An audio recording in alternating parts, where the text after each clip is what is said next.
I've always believed that every successful journey starts from humble beginnings. And today I am honored to have Dr. Damilola Ogunyemi, the MD CEO of Silo City, one of the most innovative real estate companies in Nigeria, here in our studio. In today's episode of the Extrack Podcast, Dr. Damilola will be sharing his truly inspiring story. He'll be letting us know some of the challenges he faced and the moments that transformed his path. You're highly welcome to the Extract Podcast, Dr. Damilola. Thank you for having me, Julian. Welcome. Please tell us about yourself. Yeah, my name is Damilola Ogunyemi. Okay. The founder of Silo City Estates.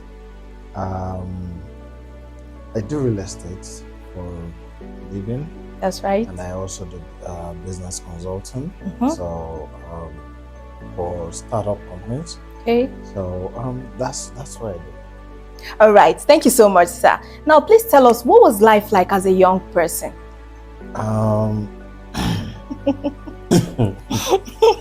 So do you want me to take it from a very young age? Yeah. Okay. I don't know. Anywhere you feel comfortable sharing. You can start from anywhere. Life growing up for me was a little bit dicey. Okay. In the sense that I'm from a middle class home, average home. We have 4 boys in my family. Okay. From my family, 4 boys. Then my dad, my mom, and my dad is good. My mom, before he was late, that was 15 years ago, and so the reason why I said growing up for me was a little bit dicey is because way back then during our time, you dare not, your parents cannot tell you something and you go against it. That's right. So for me it was a little bit tough because I'm this kind of person that at a very young age I started having a mind of my own. Oh wow, okay. So cultural wise or social wise,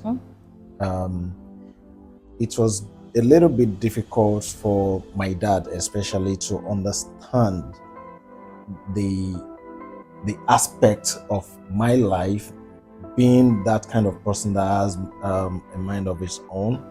So most of the things they tell me to do or they want me to do as a parent, most times I go against them. So it gave me a label. And my dad started training me in a different way from the other kids, in the sense that they are the providers, right? So the amount of resources that is made available to me at the time was little compared to other kids growing up. So that launched me into the street at a very early stage. So I started venturing into different kind of stuff on how to raise little. I remember then 10 kobo, 1 naira, the coins, the era of coins then. So I can run errands for people on the street. Like, the way we were brought up was a communal kind of bringing up, where every mother on the streets was your mother. Every father on the streets was your father, and every child on the streets was your brother or your sister. So, growing up, I started early, doing 1 or 2 things to quickly catch up with my brothers and the society at the same time. Oh, okay, that's awesome. Now, please run us through the ladder. What were the things you did before you became the MD of Silo City? Tell us about the hustle. I've done so many things in my life. Oh wow! And, okay. I've done so many things. I remember when this M10 Glow came into being. I remember then I'll come to Lagos all the way from Abeokuta, come to Computer Village, buy phones, take it back to Abeokuta, sell, Then I also started selling recharge cards. Through my dad had what's it called? Dealership with Globalcom at the time. Okay. So I would buy whenever he's buying something, because he will send me to Ibadan to buy the cards. Okay. Then I will use my little funds to add more to it, I just know, to make right? that extra. Yeah. So that was really when I started out making money for myself. Not necessarily good money, but survival money. So but before then, way back primary school, I was that child that after school, there is what we call almond fruits. We'll get into the bush, get a lot of them. I had my people, my neighbors, children. We all went to the same school, almost the same school, all the children in the neighborhood. So I would go fetch fruits, then take it to their school during lesson hours while I was meant to be in lesson anyway, and start selling to them. All right. Please, at what point did you know that you would become the MD CEO of Silo City? At what point did you know that you would go into real estate? Well, for me, it was a little bit. It wasn't straight. Okay.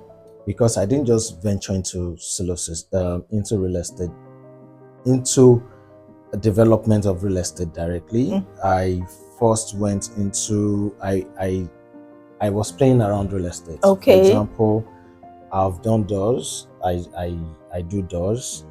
Then, not now anymore, or I've really slowed down on it. If I still do it for very close friends, but for now, because of my real estate development, I just really focus on what I'm good at. So I did doors. I did doors for Providence Bank, for quite a number of companies. Then I started selling sand. Oh, wow. Okay. Yeah, from sand moved to granite, from granite to iron rod. I was playing around the real estate corridors.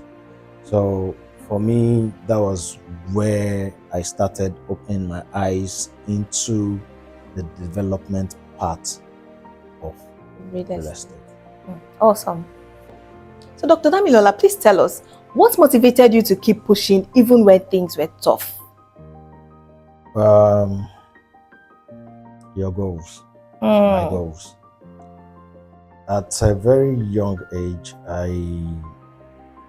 knowing that I didn't have as much support as I needed or I wanted at the time, the fact that I knew where I was going in life really gave me a strong direction and a strong mindset to be determined to achieve anything I want to achieve. So the fact that the goal was there for me, it was the thing I always look at every point in my life. For example, every day of our lives we make over 1,000 decisions, knowingly or unknowingly. Yeah. But when you have a strong goal, out of that 1,000 decisions you are making on a daily basis, 60% must tilt towards the reason why you're doing what you're doing. Yeah. So that alone was a strong motivating factor for me, knowing that for sure I will get there. I don't like to be religious, or I don't want to go the religious route, but I'm a believer of faith, and faith is the evidence of things hoped for. Yeah. So the moment you have faith in something, the first thing you do is to make the decision.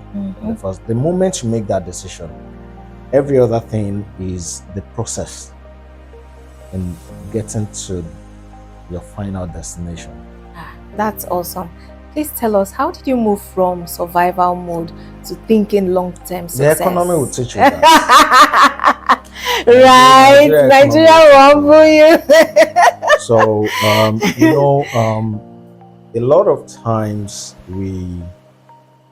when we start growing financially, we tend to think or believe or have that ideology at the back of our mind that things will keep happening the way it is. And for sometimes before you have that breakthrough, you are doing all the struggles, all the work and all the hard work in quotes.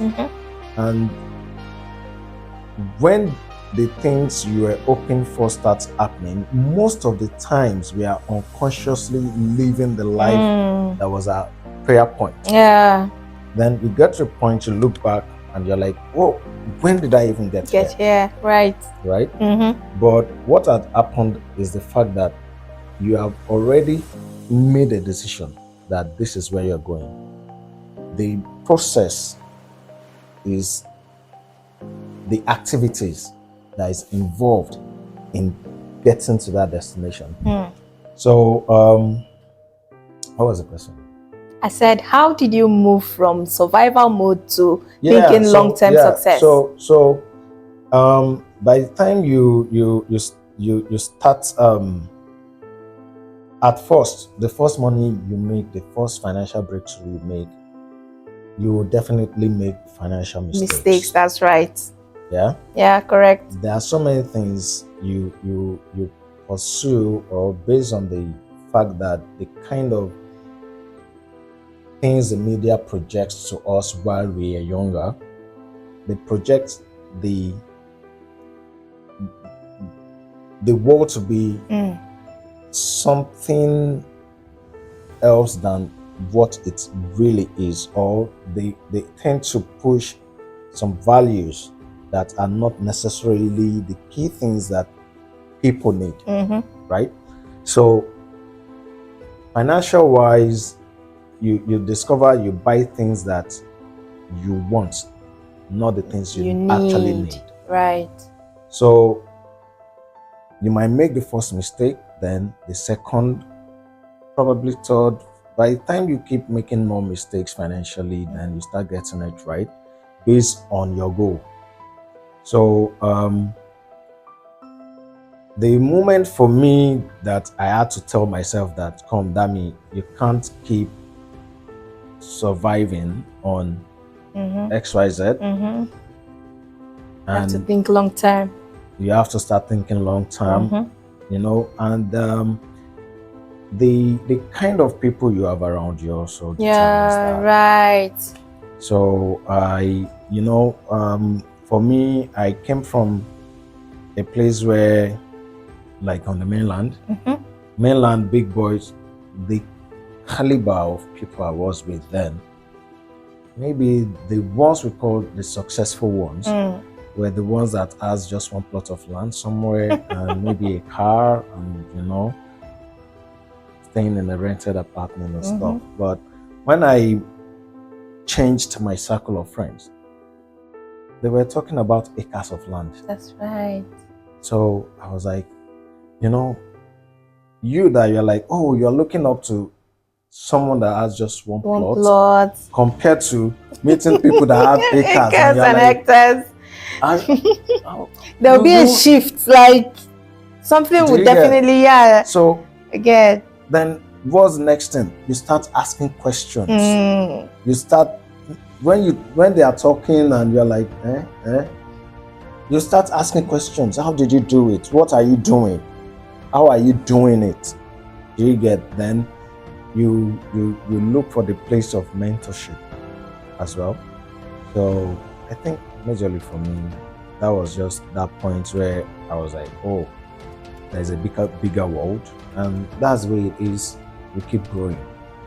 So what you're saying to the audience is that in your journey of success, the kind of people you surround yourself with matters a lot, has a major role to play.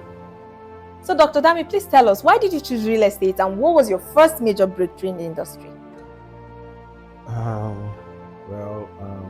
Why I chose real estate is because, like I mentioned earlier, the kind of people you surround yourself with determines how far you go. Yeah. So it happened that a friend of mine went into real estate, and from him being in real estate, I do business consulting. So from there, I was consulting for the business, and I was like, oh, okay. So there's this kind of opportunity in the real estate industry. So I chose real estate because, number one, way back then, we always talk about the richest people in the world, the richest people in Nigeria, wealthy people. And you start studying the wealthy people, either by reading books or by visiting different online platforms, studying the wealthy people, and you discover that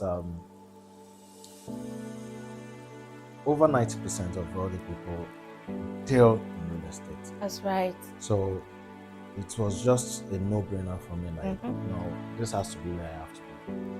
To have that, to move from that sustainability to a long-term plan for me and the family, and and my first major breakthrough, I would say my first major breakthrough happened when I got my first acres of land, because it was just someone needed the land. I've already done negotiation. I was in the process of closing. I was already negotiating with the family. Oh, okay. Right? So, and someone just came to me and was like, oh, I need XYZ number of acres of land. And I'm like, okay, I've already done the deal for myself. So, so this is how much it's going to cost. So you bring the money, I pay the family, and then you close the deal. So that was the first major breakthrough I had in real estate. But not from the corridors of real estate. Oh, okay. My first breakthrough from the corridors of real estate was, then I was into doors. So there was this, I go out to different sites. Okay. So I just went to visit one of my brothers, and beside him there was someone building at foundation level, and I was like, oh, sir, by the time you want to do your doors, I do doors. Oh, and wow. He was like, oh, let me have the contact. And he was like, okay, have it. Did you have any experience in doors? Fixing doors then? Yes, I had experience in fixing doors. Okay. I used to have an e-commerce platform. Okay. It was called delati.com. Okay. It was after I left Jumia Market, the Jumia Market we all know now. So I had experience with doors, because when I was growing up, there used to be this carpenter around the neighborhood. I would go to his place and see how they are doing it, then from there bring this. So when I was in SS1, I did Introtech. Then Introtech was not introduction to technology. Now the Introtech we had then was wood and ruler and I get it. So when things, the economy will teach you. Of course. You will learn. You will learn the hard way in VDM's ways. At some point, you just have to pick up some things. Yeah. Well, there is opportunity here. I can do this, or I can learn more from this, and for that period, that okay, from this period to this period, this is what I want to do. So that was how I started selling doors, and the man just called me the following day and was like, "Oh, we went to a particular department in his office and they need doors." Cool. Awesome. Okay, so before you started, okay. The brainer for me there was, or where the particular thing for me was, I didn't even know the company it was. So I just showed them the doors. They picked the doors and they said, go and supply to Ikota shopping complex. And getting to the address they gave me, it was a bank. So I supplied. Immediately I was dropping it. They were like, wow, I love these doors. I've not even fixed it. Oh, wow. And they were like, do you have this kind of door? Do you have this? And that was it. So, and it was Providence Bank. Okay, so out of curiosity, I would like to ask, before you had that first major breakthrough, I'm guessing that you must have worked for people. You must have been an employee. Now tell us, what was the mindset shift that moved you from being an employee to a CEO? So that would be when I was in Chicken Republic. Oh, okay. Yeah. You worked in Chicken Republic? Yeah, I got into Chicken Republic as a dishwasher. Wow. The way we call it in Chicken Republic, we have what we call the front of house and the back of house. The back of house is where you have the dishwasher, the fryer, the cook, then we have the front of house, the hosts and the lobby guys and stuff.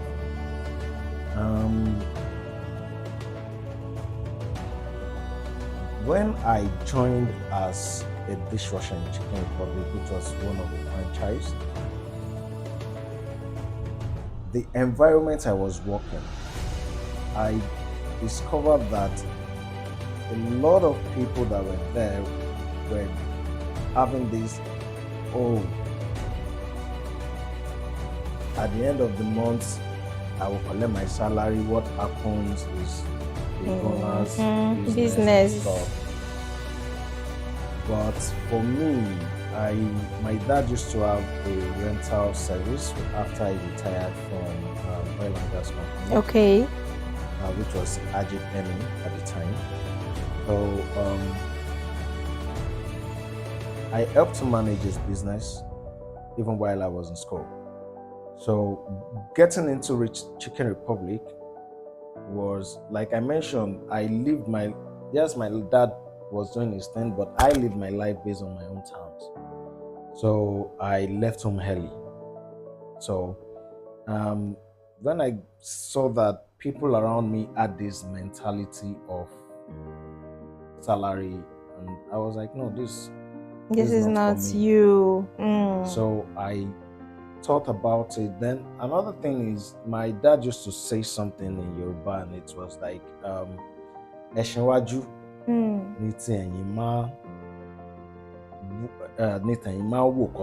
which is the horse that is in front is the one that the horse at the back would look before it takes its own steps. Oh, okay. So at the time there's what we call, I will use Egbadubo, right?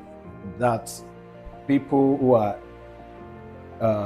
older than you in age in the community, and you see all of them, they've gone to school, they have good grades, good certificate, because then what our parents used to brag was about my child went to school and he's doing well, he's the first, he's the second. That's right. And for me, I'm the first from behind. So I had this kind of, detachment from the society. So I was just like, no, this is not for me. I have to see what's happening there. All these guys, they don't have a job. They are just there. I know this horse that I'm looking in front of me now.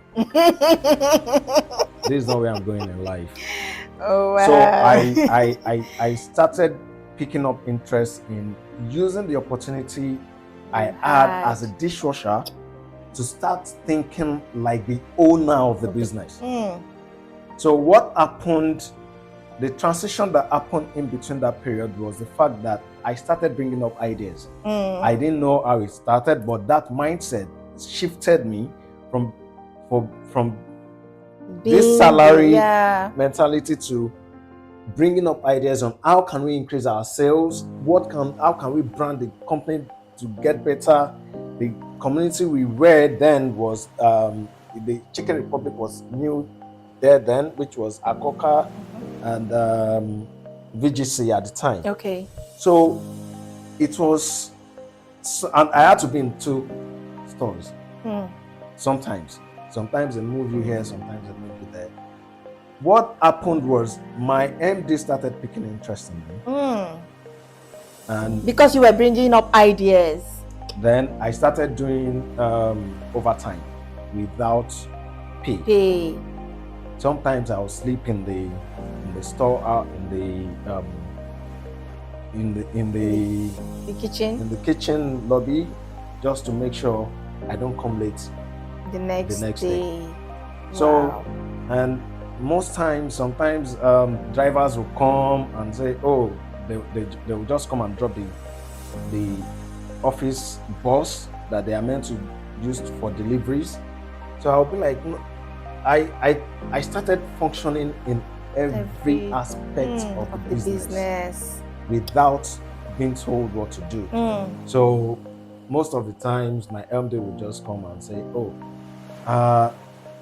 who did this, who did that, dummy everywhere. And it picked a lot of interest in me, and the promotion just happened. And before I left, I became the assistant marketing manager for the company. So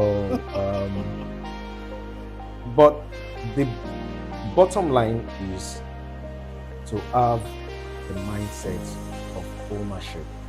Everywhere you walk, see it as an opportunity. And let me also use this medium to tell people that the world has really changed a lot. And we all know that we are in the era of artificial intelligence. That's right. A lot of jobs are actually going down the drain. And we have a new class of job, which is you yourself. You are your brand, you are your business. So we can see before we, I believe we have, if we go on LinkedIn now, we'll see a lot of CEOs, of course, as titles, right? No matter if you have a big business or a small business. Africa is growing more CEOs than ever before. And with the advent of artificial intelligence, a lot of things are actually happening. So we need to be aware that we ourselves is our first business. We are our own business in the first place. So having a ownership mentality anywhere you're working as an employee would actually spring you up. Thank you so much, sir. Okay, these days, a lot of young people don't even want to go through the process anymore. They believe in this get-rich-quick scheme. They don't want to go through the process. They don't believe in hard work anymore. What do you have to say about this, and what is your advice to young people? Well, get-rich-quick scheme is also a get into debt or die quick scheme. Because there's what we call peace of mind. That's right. And your peace of mind should be one of the most important and paramount things for us. I've also had my fingers burnt in get-rich-quick schemes, which we have a lot of them out there. But over the years, I've come to realize that whatever you have a long-term plan on is what gives you the highest returns on investment. Sure. And the first investment is yourself. That's right. So a lot of times what happens, why most of these get-rich schemes have serious buzz, in the market is because the economy itself is biting, and people have needs. People, before people used to have wants. Now your wants has been limited to needs. Needs, that's correct. You can imagine if way back then you are earning 500,000 per month from whichever company you're working, and you are buying fuel at 85 naira. Man, you won't even bag of rice was 9,008. That's right. Bag of rice now is 100 and something.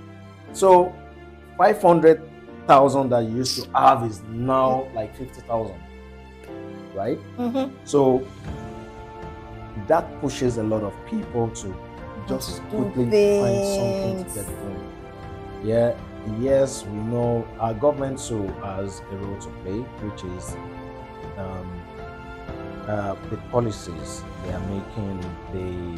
They need to review some of this, not all. Some are good, some are actually really biting on the especially the SMEs, the small businesses that are trying to grow, because I can imagine the number of businesses that would have gone down the drain in this few years in this economy. And you can imagine also the number of get rich quick schemes that are also out there now. So it's a battle. However, long term is the best form of investment. It's safer. The risk is actually lower than getting rich. If the way the moment is the way you get the money, that's the way it will go. Thank you so much, Dr. Dami. So now I have two more questions for you before we wrap up. Now, with the artificial intelligence you talked about, and with these our Gen Zs now, they're always looking for smart ways to do things to get the job done. What do you have to say about smart work and hard work? And which do you think is actually better? Is it the smart work or the hard work, or is it a combination of both? So when people talk about hard work, I need to kind of clear some things as regards that. The place of hard work only means discipline. That's hard work. Okay. That's the hard work you need to put in. The smart work aspect is you yourself to identify who you are, what kind of lifestyle do you want for yourself. Then you start building into what you want. For example, I've always known that my kind of person wants to, I love adventure. I know my kind of person who does not like sitting in one place for a very long time. So while I was building my business, I wasn't building it based on what I had or what the society was building at the time. I was building my business based on where I'm going. Right? So that way I was able to shed off a lot of distractions along the way. So it made me more focused. So identify who you really are, then draw your own pathway into achieving what you want to become. Then you start moving into what you want to become. So that way it makes it easy. So that's smart, right? And also you are putting in the hard work. You do your job when you are meant to do it. You attend meetings, you make the calls when you're meant to make the calls, you go for your marketing when you're meant to go for it, you close the deals when you're meant to close the deals. And sometimes you have to stay awake. It's not easy, At all. So the discipline aspect is what people call hard work, right? A lot of times people think, it's by when you say hard work, wake up, get to work, just do It does hard work. What people call hard work doesn't Is necessarily mean translate to hard work. progress or result, right? So it is when you are getting the result that tilts you into the direction of who you are becoming. So that's the place of the hard work, not. So it's husband and wife. Your hard work. How can I, for example, I always tell people something. I say, Okay. when you say 2 plus 2, right? 2 plus 2 will give you 4, 4. right? Yeah. 3 plus 1 We'll give will you give 4. you 4. 5 minus 1 We'll give you 4. So for everything you're doing, like we mentioned earlier, you make decisions every time. So you look for the best ways that from the options you have created. You can use 5 minus 1 to get to to get to 4. 4. You can use 2 plus 2 to get to 4. You can use 10 minus 6 Yeah, to get to to 4. get to 4. So look at the different options you have and you take this master. That's knowing what works for you. And Yeah. Thank you so much, Dr. Dami. So what are your final words to our viewers watching? What do you have to say to them? Well, I would say to our viewers, number one, in whatever you want to do, get a mentor. It's very important. Very important. Number two, your association is very important. The people that you are looking up to, make sure that you are looking at the right ladder. Follow no road. Making sure you are climbing the right ladder as well. Follow the person that knows the right path. Then ask questions. Very important. Then don't be in a hurry. Being in a hurry will actually lead you to the path that by the time you are looking back, you might have really missed it. For example, there is a saying that no matter how fast you run in the wrong direction, you will always get to the wrong destination. So Absolutely. Always take it slow. Don't rush yourself. Take your time. Life is in phases. Yeah, right? correct. And what was so important to you when you were at age 20, today It might not be so important to you it's anymore not at all. I can relate. Yeah. I can relate. Yeah. So you need to understand that life is in phases. So, for example, someone that has a lot of money, right? That is in the hospital. The only thing they will be praying for is good health. At that time, Nothing else matters. So, okay, I need to add that your health, number one. Your health. Okay. Your health, number one, because it's when you have good health that's when you can have Also, that's sound when you mind can make money. to activate whatever thing you want to activate, right? So then also people don't actually talk about this, but it's very important. Okay. It's hardly would you say, well, the person that doesn't do that, make sure you give. Make sure you give. Be a giver. It's very important. Very important. That's why you see a lot of companies have NGOs. A lot of people have donations. Giving back to the society. Just make sure you give. It's very important. Give, right? When you give, it helps.